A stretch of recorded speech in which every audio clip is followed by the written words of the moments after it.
we have an initial meeting, consultation meeting for the local parishioners to try and get them involved doing the neighbourhood plan, because we think the neighbourhood plan actually will give us some say, possibly small, but some say in forward sort of development thinking in the parish, and actually a little bit of control, or a little more control than we have at the moment.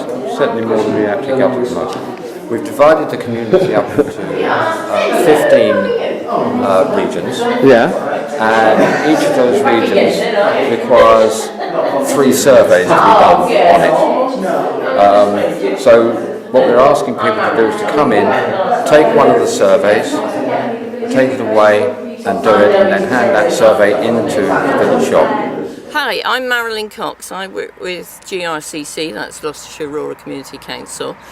We're an independent body that just help parishes in and around Gloucestershire and organisations within Gloucestershire that really want to do things for themselves. And the Localism Act came in 2012, and that actually particularly focused on land use.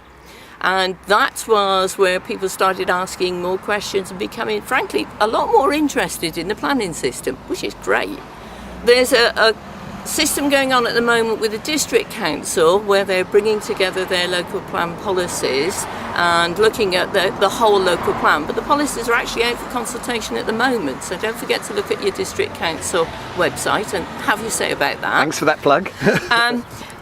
But what Whiteshill and Ruscombe are concerned about as well is looking at their patch. And so we're working with them to start thinking about and collecting evidence towards what they want to do and how they want to look at any land use development that's happening locally.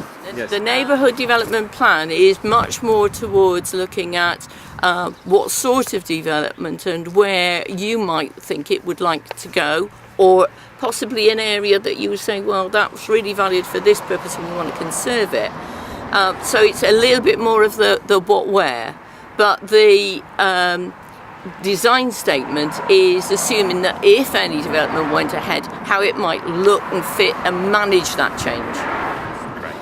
So what we're starting today is looking at trying to organise things to gain evidence so that we can see what land use there is here now, look at how it works, what designs that are in here, what the spaces are like as well as the buildings, and actually think about the sort of whole neighbourhood planning thing. The really important thing is the more people in the community we can get involved in this, the greater the weight of evidence that we have will be to the final document.